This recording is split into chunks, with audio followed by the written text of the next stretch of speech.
If you're thinking about doing 75 hard or you're kind of on the fence whether you should do it or not, this video is going to be perfect for you because I'm going to be talking from experience. I've done it 3 times. If I was to do it again, this is how I would set it up to make sure that I'm going to be successful and complete it. So here we go. This video is going to unpack all of the gems that I was able to learn, obviously the hard way. So let's just kind of unpack what the 6 habits are. The first habit is drinking 1 gallon of water every single day. Now, we're in Australia, so that kind of equates to about 3.75 liters of water, right? The second is taking a progress photo every single day, right? The third is no alcohol and pretty much no drugs or anything like that. The fourth is sticking to a diet without deviating. The fifth is 2 workouts, so 45-minute workouts. 1 has to be outdoors. And then the 6th one is reading 10 pages every single day, but it has to be a non-fiction book. So pretty much a self-development book. I've had so many people come to me saying, hey, Jono, I want to do 75 hard. Like, can you tell me any tips or, I'm going to plan things or blah, blah, blah, right? This is awesome. But when I speak to people, I'm like, okay, so why are you doing 75 hard, right? That's a massive question because if you don't have a big reason as to why you're doing it, then you're very unlikely going to make it at the end because you are guaranteed going to have days where you're going to be tempted by friends, social events, even food. And if you don't have a decent why or a big enough why, then you're going to be tempted and you're not going to have enough self-discipline to be able to hold yourself back from those temptations. You'll get people in your ear saying, oh, you're being too hard on yourself, just live a little. It's all stuff for them to kind of convince you that you're on another level and they don't like seeing you on another level because it makes them look inward. Right? So you have to remember that. Aside from the habits, which we're going to go into straight away, I want to always pre-frame that if you're going to do a challenge like this, you need to first be able to do a smaller challenge than this, right? So you got to treat it like a video game, right? So when you play a game, say for example, Guitar Hero, right? Guitar Hero used to be one of my favorite games when I was younger. If I picked up the guitar and I wanted to play Guitar Hero on expert level without ever playing the game, what do you think would happen? I'd be freaking out. I probably wouldn't make it past 30 seconds of the game because it'll be like, dun, dun, dun, dun. Literally. So what happens is if you can't play the keys, then the game says you're not fit for it and game over, right? So the same with 75 hard. If you can't brush your teeth every single morning, make your bed before you do anything else, simple habits like that, then you're not going to do 75 hard. Simple as that. If you can't not drink alcohol, or you can't even stick to reading 10 pages a day, or if you can't stay committed to some sort of commitment that you've made for even 30 days, how do you expect to go and maintain 6 habits for 75 days without having any training beforehand? So you really need to think about this because when you do 75 hard, it's not just a challenge saying, hey, I'm going to do 75 hard and I'm going to be great afterwards and it's going to be awesome. No, 75 hard is like 2.5 months of you literally sticking to 6 habits, which takes you away from a lot of that enjoyment that you were enjoying. Like for example, no alcohol. That means for 2.5 months, if you want to, you're going to go out with friends and you're not going to drink. And that's not going to be normal for a lot of people who are going into this challenge. If you're already not drinking alcohol, great. But I know a lot of people in our society are drinking alcohol and I was one of them. I don't say that to say, hey, never do 75 hard. Just baby step your way into it. So say if it was me and I'll say, right, if I don't have any habits or I know I have a lack of discipline, I'm not really doing anything that is structured, then as a priority, I say, right, what I'm going to do is before I go into 75 hard, for 2 weeks, I'm going to go to the gym every single day, right? And for 14 days, if I can stick to that and I'm fine, then okay, great. It tells me that I've got enough discipline to be able to follow this through because I can follow that simple habit. But if you can't do that and you have a day where you're like, oh, you know what, I've worked hard today, work was tough and, I deserve a day off, then that should set an alarm bell saying, hey, well, maybe I need to work on this a little bit more before I go and do 75 hard. The last thing you want to do is commit to something and then all of a sudden being like, oh, well, I failed. And really you failed because you didn't really actually think about what you're diving into. Now that I've gotten that out, let's dive straight into the habits. Habit number 1, drink 1 gallon of water every single day. Technically 3.75 liters. So I remember when I first did 75 hard, day 1, I was like, oh yeah, I didn't even think about how hard it was to maintain this one little habit because I woke up in the morning, I did my gym workout, I'm working, at the time I was a real estate agent, so I was working, you know, you get in early, you probably work till maybe 6:30, and then you come home and then you have dinner and you're like, I still have to drink 2 more liters of water. And that's not great, because if you're drinking 2 liters of water before bed, think about the sleep that you're gonna get. I quickly realized that I need a system to be able to maintain this. So what did I do? I bought a bottle, right? So this is a bit more of an expensive bottle, but it's 1.9 liters, right? So how simple is this? I just drink 2 of these a day, and that's my habit done. It was awesome because it allowed me to drink more as well, because when you drink a smaller bottle, you're like trying to gulp, but this thing has like, you're sipping through and then it's got this air thing. So you can literally just scull. Like in the morning before 11 o'clock in the morning, I pretty much finish one of these. And so when I finish one, I'm like, sweet, I've got all day to finish a second serving of this. And that's habit 1. So number 2, progress photo every single day. People see that this is one of the most simplest tasks, right? Grab your phone, go into the mirror, take a photo. At first, it actually is very simple. But then what you realize is that when you're tackling all these tasks, just sometimes purely you just forget. And I remember there was many times where I'd be in bed, finishing late and going to bed late because I didn't read my pages to the end. But I'd be laying in bed, and even if it was 11 o'clock at night, just before I go to bed, I'm like, massive panic, because I'm like, oh my God, I nearly forgot to take a progress photo. So I get out of bed, grab the phone, and I'm like, hey, some of the photos I've got are like half asleep, because I'm just like, that task there, like, I don't know what else to say. Get it done in the morning. That's the simplest thing, because when you get it done in the morning, then you just don't have to worry about it. And it is one of the most simplest tasks, but as humans, sometimes we can't just do the simple things. So I guess that's what that challenge is about. Third one, no alcohol. This is by far going to be the second hardest challenge out of this entire challenge, because I know if you are in your early to late 20s, even younger than that, you're in the prime partying stage where there are events everywhere. You got festivals, you got night outs, you got friends that want to hang out every single weekend, all these things around you. And one thing that I can promise you with 75 Hard that I experienced is you're going to have to say no to a lot of things. And when you say no to a lot of things to people who aren't used to you saying no, that means you're going to lose a few friends, because a lot of people won't understand why you're doing it, and it just doesn't compute in their brain.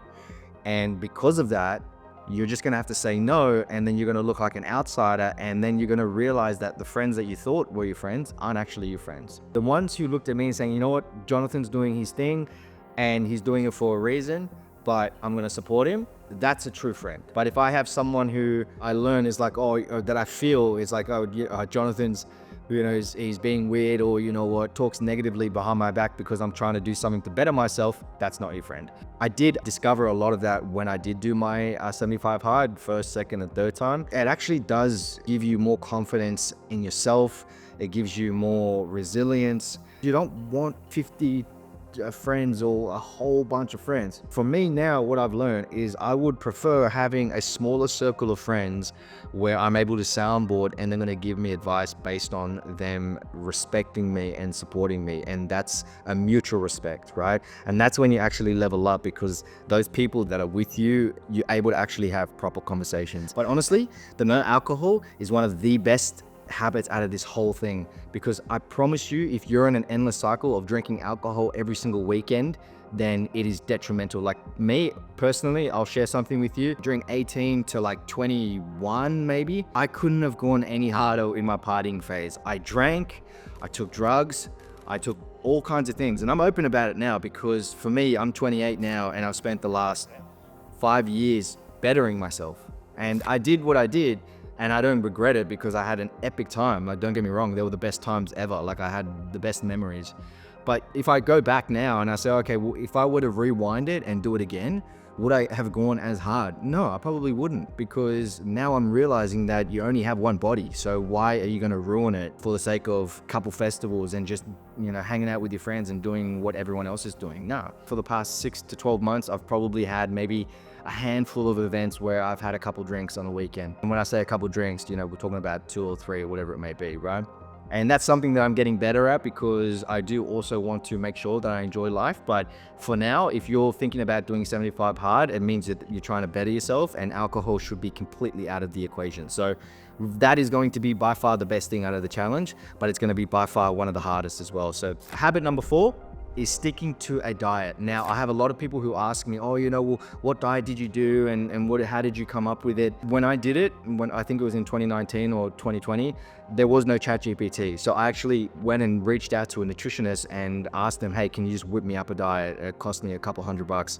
He asked me a few questions. He gave me a diet plan, and I didn't ask too many questions about it. I'm like, sweet, that's the diet plan, I'm gonna follow it. There's a lot of people who say, oh, a diet, you should be able to have a few options. And so, for example, in dinner, a lot of the time they have about 3 or 4 different options to have. I didn't look at it that way.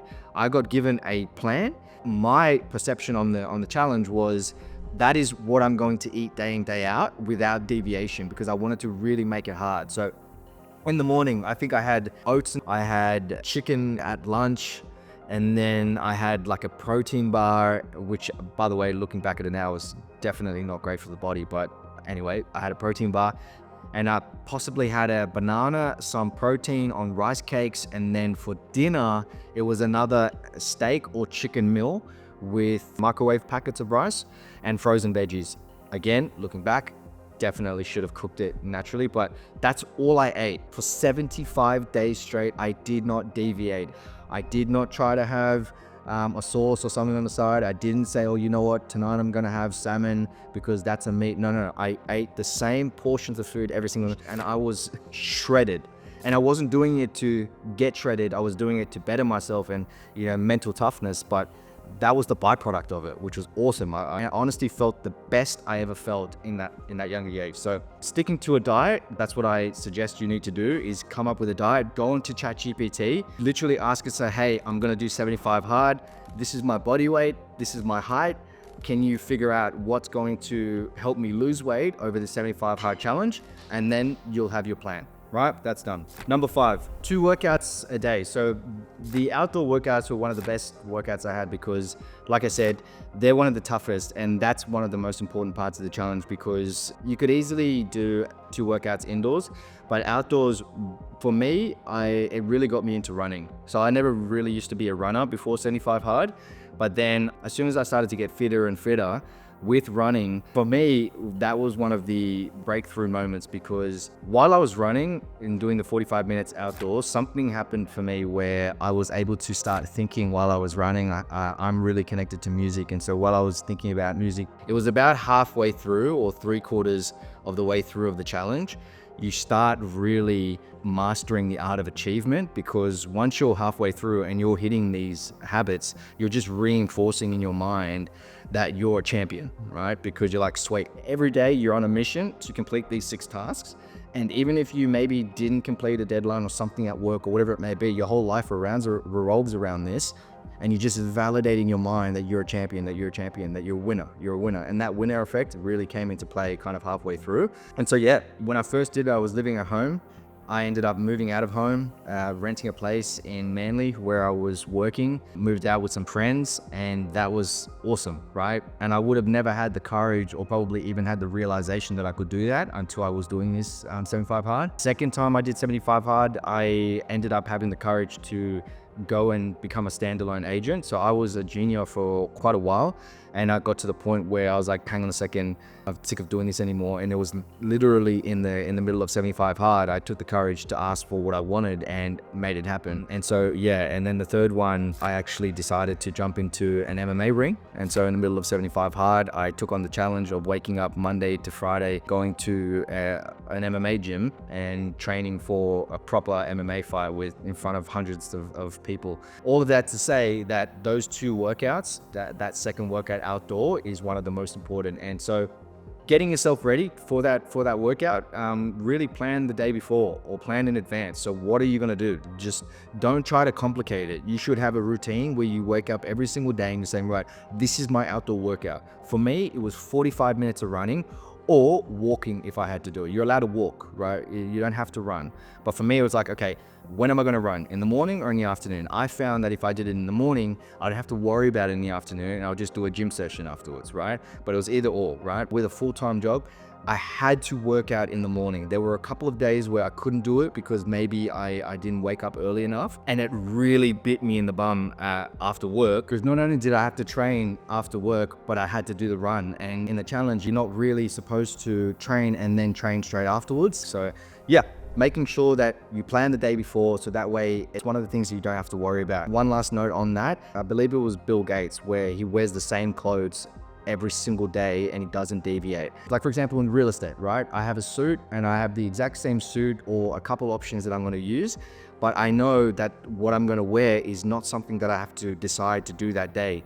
because you have what's called decision fatigue. If you've got to make a decision, you know, come up with making decisions every single day, then you start to get decision fatigue, and then you start to procrastinate and you don't take action. When you know what you're supposed to do, you don't have to make a decision. It's like, okay, that's one less thing that I have to worry about. And that's what you have to get to with this plan, where you just have things in place and it becomes routine, it becomes a habit, and you don't have to worry about it. And the last one is reading 10 pages a day. Reading a self-development book that is non-fiction. This one actually became one of my favorite, because I was always the type of person where I would say, oh, you know what, I've got to read. You know, I know there's lessons to be learned reading, and you know, I've got to read, but you never do it because you end up going to bed and you start scrolling, and then you all of a sudden it gets late and you're like, oh, maybe I'll read tomorrow, right? But when you're doing this challenge, you have no option. If you don't read the 10 pages, you fail. Right? And we don't want to fail. So I had moments where I would get home from work and I'd do my training session. This was earlier when I was doing the challenge, and I really discovered how important it was to make sure that you have a specific time. Even if you read 5 pages earlier in the day and then you read 5 pages in the afternoon, or you bring a book to work and you read it at lunch, because when it gets really late and you're tired from doing all of these tasks plus working full time or whatever your career is, you really want to make sure that you have enough energy to read. Because I was at midnight at one point reading the 48 Laws of Power, and I'm like trying not to doze off, and I had to get out of bed and sit on the table and read. And so I learned the hard way, but I really fell in love with reading. I've read heaps of books since then. Mindset, business, even, you know, one of the books that I loved during 75 Hard was Crucial Conversations. That book, you know, an example, taught me how to be able to handle conversations when it's high stakes, high emotions. And when you're in 75 Hard, there is something about it that lets you just handle so much more stress. I was someone who was very reactive to stress, and when I'm in 75 Hard, I'm so much more composed. And that effect there it's like almost a drug. It got you so addicted to it. So reading 10 pages every single day. How do we tackle this one? Make sure that you have 3 books at least that you're ready to read. If you're a fast reader, then get 5. But if you're a slow reader, have at least 3, so that way you don't even have to go to the shop to buy one. The same thing with the workouts. You don't want to think about what books am I going to read. Prepare this and get something ready. And I guarantee you, if you follow these habits to a T and you do it properly, it is going to be life-changing. You're going to come out the other side feeling like a champion, and your life is probably going to change in very positive ways, right? It's going to look different, like I said, because you're going to go through the hardest times. And one of the frameworks that I follow with life, with anything that I do, what's hard now is easy later, and what's easy now is hard later. So there you have it, 6 habits. That's my gems. Hopefully I've been able to share some insights with you to give you the confidence to tackle 75 Hard. I think if you're going to go for it and you action it properly, you're going to come out absolutely incredible. So if you enjoyed this video, please give it a like, subscribe, drop a comment below. I'm happily respond to you as much as possible and give you that insights. But yeah, until then, I'll see you in the next video, and keep crushing it.